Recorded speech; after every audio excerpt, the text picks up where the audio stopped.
Hello students, आज का हमारा टॉपिक रहेगा एटली की घोषणा फरवरी 1947 में। उस समय 1947 की बात करें तो उस समय इंग्लैंड के प्रधानमंत्री एटली थे। इससे पूर्व जो हमारा टॉपिक चल रहा था उस टॉपिक में हमने किया था भी एक तो सीधी कार्रवाई दिवस के बारे में टॉपिक है और दूसरा क्या अंतरिम सरकार। अंतरिम सरकार में हमने पढ़ा भी 9 दिसंबर 1946 को, कब 9 दिसंबर 1946 को संविधान सभा की बैठक बुलाई जाती है और इस बैठक में सच्चिदानंद सिन्हा को संविधान सभा के अस्थायी सदस्य घोषित किए जाते हैं। लेकिन कुछ ही समय बाद 11 दिसंबर 1946 को राजेंद्र प्रसाद को संविधान सभा का स्थायी अध्यक्ष चुन लिया जाता है। इसके बाद का हमारा टॉपिक रहेगा एटली की घोषणा फरवरी 1947। ब्रिटेन प्रधानमंत्री एटली ने भारत की बिगड़ती हुई दशा को देखते हुए यह अनुभव किया कि ब्रिटेन को भारत से अपना अधिकार समाप्त कर लेना चाहिए और इसकी एक निश्चित तिथि तय करनी चाहिए। देखो बच्चों, 1947 के समय ब्रिटेन के प्रधानमंत्री थे एटली और एटली को भारत की बिगड़ती हुई जो दशा थी वह नज़र आ रही थी और भारत में वृहद स्तर पर जो अंग्रेज़ों का विरोध प्रारंभ हो चुका था।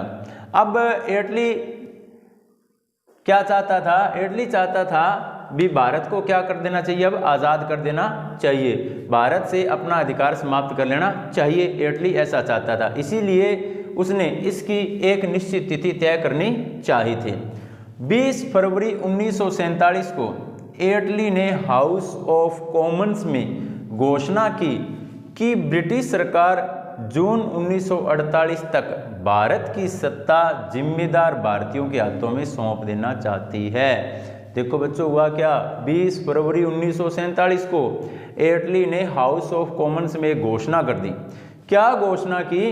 भी जून 1948 तक भारत की सत्ता भारतीयों के हाथों में सौंप देनी चाहिए। यानी कि उसने कहा भी जून 1948 तक अपने जो भारत की सत्ता है वह जिम्मेदार भारतीयों के हाथों में सौंप देंगे।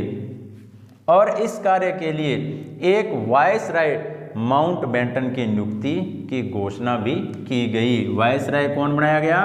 माउंटबेटन बनाया गया। एटली ने कहा था कि सरकार विचार करेगी कि सत्ता एक केंद्रीय सरकार या कुछ अंचलों में प्रांतीय सरकारों के हाथ में सौंपी जाए। कांग्रेस एवं मुस्लिम लीग ने एटली की घोषणा का स्वागत किया था। देखो, इसमें एटली ने अंत में क्या बात कही? भी जो सत्ता है वह किसके हाथों में सौंपी जाए? या तो वह केंद्र सरकार के हाथों में सौंपी जाएगी या वह प्रांतीय सरकारों को दे दी जाएगी। यह प्रस्ताव रखा या यह बात रखी तो इस बात का स्वागत किस किसने किया? कांग्रेस और मुस्लिम लीग दोनों ने किया था। इसके बाद हमारा टॉपिक चलेगा माउंटबेटन योजना 3 जून 1947। 24 मार्च 1947 को माउंटबेटन वायसराय बनकर भारत आए थे। कब? 24 मार्च 1947 को। 24 मार्च 1947 को माउंटबेटन वायसराय बनकर भारत आता है। माउंटबेटन ने विभिन्न राजनीतिक दलों एवं नेताओं से बातचीत की। माउंटबेटन इस निर्णय पर पहुंचा कि भारत की समस्या का एकमात्र समाधान देश का विभाजन एवं पाकिस्तान का निर्माण है। माउंटबेटन ने विभिन्न राजनीतिक दलों एवं नेताओं से मुलाकात की। इस मुलाकात के बाद माउंटबेटन इस निर्णय पर पहुंचा कि भारत की समस्या का एक ही समाधान है और वह क्या है? भारत विभाजन। क्या होगा? भारत विभाजन। यानी कि अब क्या कर दिया जाएगा? भारत से पाकिस्तान को अलग कर देना। ठीक है, तो एक देश से कितने देश बन जाएंगे? 2 देश या 2 मुल्क बन जाएंगे। यही भारत की समस्या का समाधान रहेगा। सरदार पटेल और जवाहरलाल नेहरू दोनों ने माउंटबेटन के बंटवारे के पक्ष में कर लिया था। देखो हुआ क्या? सरदार पटेल और जवाहरलाल नेहरू जो थे, कौन कौन? सरदार पटेल व जवाहरलाल नेहरू, जवाहरलाल नेहरू, इन दोनों को माउंटबेटन ने मना लिया और मनाकर अपनी ओर कर लिया।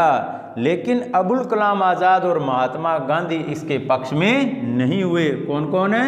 अबुल कलाम आज़ाद और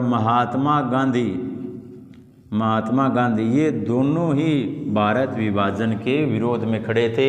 ये दोनों चाहते थे कि भारत का विभाजन न हो, लेकिन पटेल व जवाहरलाल नेहरू किस ओर हो गए थे? ये दोनों माउंटबेटन की ओर हो चुके थे। यानी कि ये क्या चाहते थे कि भारत का बंटवारा कर दिया जाए। यही भारत में जो समस्या खड़ी है उसका समाधान है। और बंटवारे की बात को लेकर महात्मा गांधी ने कहा भी अगर कांग्रेस बंटवारा स्वीकार करेगी तो उसे मेरी लाश के ऊपर करना पड़ेगा। यानी कि अगर बंटवारा होगा तो उससे पूर्व कांग्रेस को मेरी लाश के ऊपर से गुजरना पड़ेगा। जब तक मैं जिंदा हूँ भारत के बंटवारे के लिए कभी राजी न होऊंगा और न मेरा वश चला तो कांग्रेस को भी इसे स्वीकार करने की इजाज़त न दूंगा। यानी कि गांधी जी ने कहा भी जब तक मैं जीवित हूँ ना तो मैं बंटवारे के लिए राजी होऊंगा और ना ही कांग्रेस को इस बात को स्वीकार करने की इजाज़त दूंगा भी वह क्या करे, बंटवारे के पक्ष में हो जाए। महात्मा गांधी ने लॉर्ड माउंटबेटन से मिलकर उसे सुझाव दिया कि जिन्ना को सरकार बनाने एवं अपने मंत्रिमंडल के सदस्यों को चुनने दिया जाए। लेकिन अंत में क्या हुआ, ब्रिटिश सरकार ने भारत के बंटवारे की माउंटबेटन योजना को 3 जून 1947 को प्रकाशित कर दिया।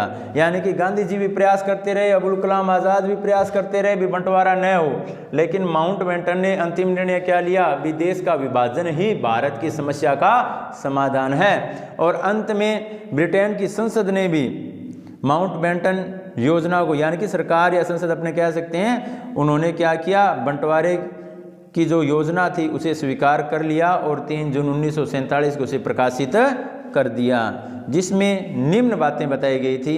कौन कौन सी?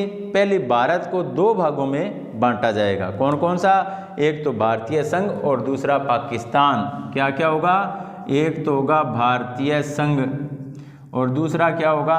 पाकिस्तान। यानी माउंटबेटन ने योजना रखी, उस योजना में पहली बात क्या कही भी भारत का बंटवारा कर दिया जाएगा। बंटवारे में 2 भाग होंगे, एक तो भारतीय संघ होगा और दूसरा क्या होगा? पाकिस्तान होगा। दूसरी बात क्या रखी?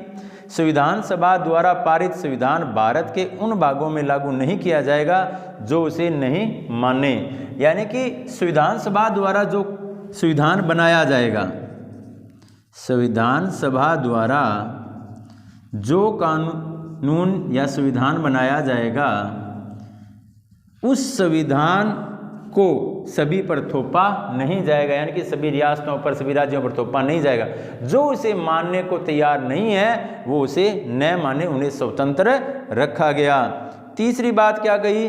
भारत के विभाजन के पहले पंजाब एवं बंगाल के सीमांकन के प्रश्न के फैसले होंगे। यानी कि पंजाब और बंगाल का क्या होगा? सीमांकन किया जाएगा विभाजन से पूर्व। पंजाब और बंगाल का क्या किया जाएगा? सीमांकन किया जाएगा। किससे पूर्व? विभाजन से पूर्व। बंगाल एवं पंजाब के हिंदू बहुसंख्यक जिलों एवं मुस्लिम बहुसंख्यक जिलों के प्रांतीय विधानसभा के सदस्यों की अलग अलग बैठक बुलाई जाए और इसमें से यदि कोई भी पक्ष प्रांत का विभाजन चाहेगा तब विभाजन कर दिया जाएगा। यानी कि माउंटबेटन योजना में तीसरी बात क्या कही गई भी पंजाब और बंगाल का सीमांकन किया जाएगा। लेकिन इससे पूर्व कहाँ से? जो पंजाब में और बंगाल में जो मुस्लिम बहुल इलाके हैं और जो हिंदू बहुल इलाके हैं उनकी क्या की जाएगी? उनकी सभा बुलाई जाएगी और उसके बाद ही निर्णय लिया जाएगा भी ये लोग पंजाब और बंगाल का विभाजन चाहते हैं या नहीं चाहते हैं। अगर चाहते हैं तो उस आधार पर विभाजन कर दिया जाएगा। चौथी बात क्या थी? उत्तर पश्चिमी सीमा प्रांत और असम के सिलहट जिले में जनमत संग्रह द्वारा यह निर्णय लिया जाएगा कि वे किसके साथ रहना चाहते हैं। देखो चौथी बात क्या थी? उत्तर पश्चिम सीमा प्रांत और असम के सिलहट जिले में जनमत संग्रह। कौन कौन सी? उत्तर पश्चिम सीमा प्रांत, यहाँ वाला इलाका भारत के, ठीक है, यानी कि वर्तमान पाकिस्तान और इसके आसपास वाला इलाका, ठीक है, उत्तर पश्चिम वाला और असम का सिलहट जिला। कौन सा? असम का सिलहट जो भाग है, यहाँ पर क्या किया जाएगा? जनमत संग्रह करवाया जाएगा। और उसी आधार पर निर्णय लिया जाएगा भी वे किस में मिलना चाहते हैं। सिंध विधानसभा में वोट के माध्यम से यह निर्णय लिया जाएगा कि वह किसके साथ सम्मिलित होगा। और पांचवी बात क्या कही गई, देशी रियासतों को यह तय करने का अधिकार होगा कि वह किसके साथ सम्मिलित हो। देखो, जो देशी रियासतें थी, देशी रियासतों को भी स्वतंत्र रखा गया। किसे? देशी रियासतों को। किस प्रकार से भी, अगर ये पाकिस्तान में जाना चाहती तो पाकिस्तान में सम्मिलित हो सकती थी, अगर ये भारतीय संघ में शामिल होना चाहती थी तो भारतीय संघ में शामिल हो सकती थी।